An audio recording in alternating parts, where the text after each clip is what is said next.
Assalamualaikum warahmatullahi wabarakatuh. Jumpa lagi dengan saya Pak Heri dalam pembelajaran tematik. Kali ini kita akan membahas pembelajaran tema 1, selamatkan makhluk hidup, subtema 2, pembelajaran 6. Dalam kesempatan ini ada dua muatan yang akan kita bahas. Yang pertama adalah bahasa Indonesia tadi 3.1, yaitu menyimpulkan informasi berdasarkan teks laporan hasil pengamatan yang didengar dan dibaca. Dan yang kedua adalah muatan PKN dengan KD 3.1, menganalisis penerapan nilai-nilai Pancasila dalam kehidupan sehari-hari.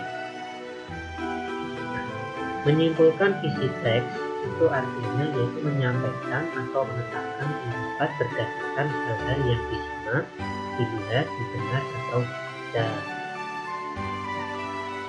Simpulan itu sendiri dibedakan menjadi 3. Yang pertama adalah simpulan deduktif, yaitu simpulan dengan cara menyampaikan kata-kata utama, kemudian diikuti beberapa gagasan lain sebagai penjelas.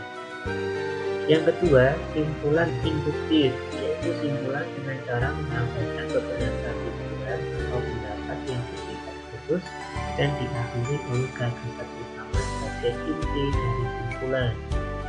Yang ketiga, simpulan deduktif atau induktif atau campuran, yaitu cara menarik kesimpulan dengan menyampaikan gagasan utama yang diikuti oleh gagasan khusus sebagai penjelas dan diakhiri oleh gagasan utama sebagai penjelas.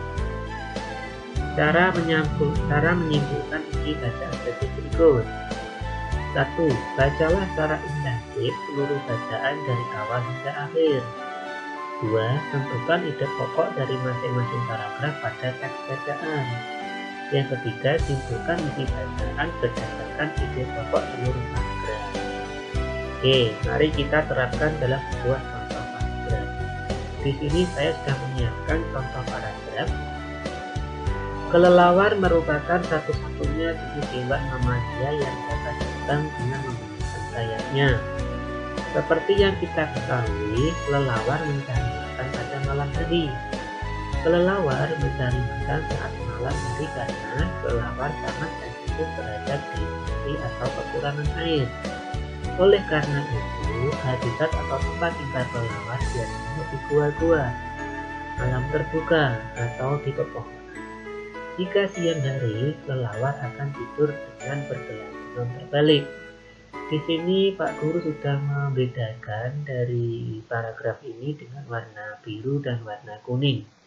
Di mana warna biru ini merupakan kalimat inti yang kita bisa tarik kesimpulan dari setiap kalimatnya. Contohnya, kalimat pertama di sini, kelelawar merupakan satu-satunya jenis hewan mamalia yang dapat terbang dengan menggunakan sayapnya. Jelas ini merupakan di paragraf tersebut.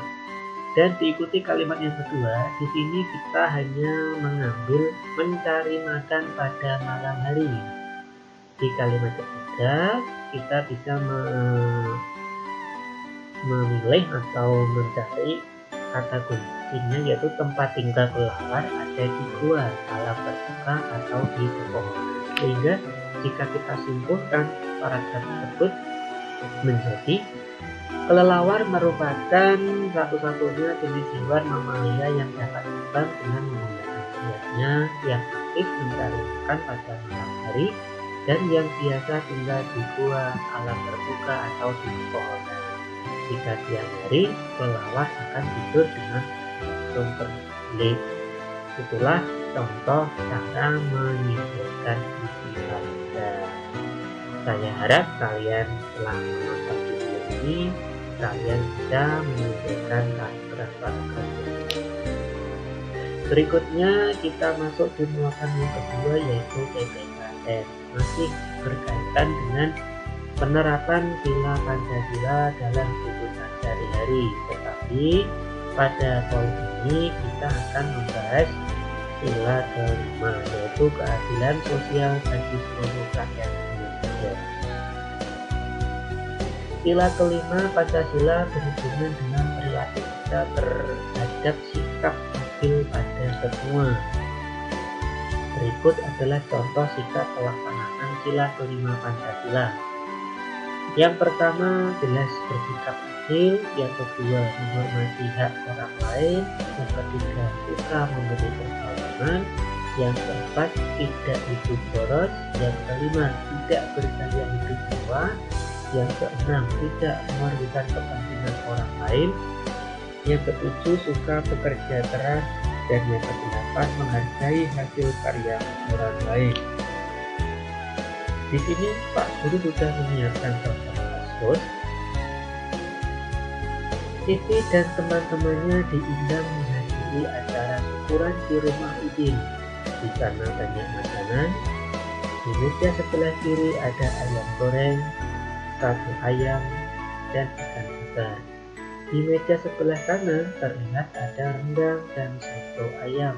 Wah, Siti dan teman-temannya bingung memilihnya. Semua terlihat enak. Benny mulai berjalan mengambil 10 tusuk sate ayam, 2 rendang, dan sepotong ikan bakar. Siti mengambil 3 tusuk sate saja. Edo mengingatkan Benny agar mengambil makanan secukupnya saja. Dalam contoh kasus tersebut, kita harus menerapkan pengertian sila kelima, yaitu keadilan sosial bagi seluruh rakyat Indonesia. Karena yang diundang tidak hanya Edo dan Siti saja, melainkan masih banyak teman-teman yang diundang. Jika kita mementingkan kepentingan kita sendiri tanpa menghiraukan kebutuhan orang lain, dipastikan teman yang datangnya belajar pasti tidak akan mendapatkan bagian. Nah, disinilah letak poin sila kelima. Kita wajib bersikap adil, karena semua tamu undangan mendapatkan hak yang sama, yaitu untuk menikmati hidangan yang dan baiklah anak-anakku, dari contoh kasus ini mari kita mulai menerapkan hidup adil di lingkungan kita. Dimanapun kita berada, kita wajib menerapkan sifat adil. Baiklah anak-anakku, cukup sekian penjelasan materi hari ini.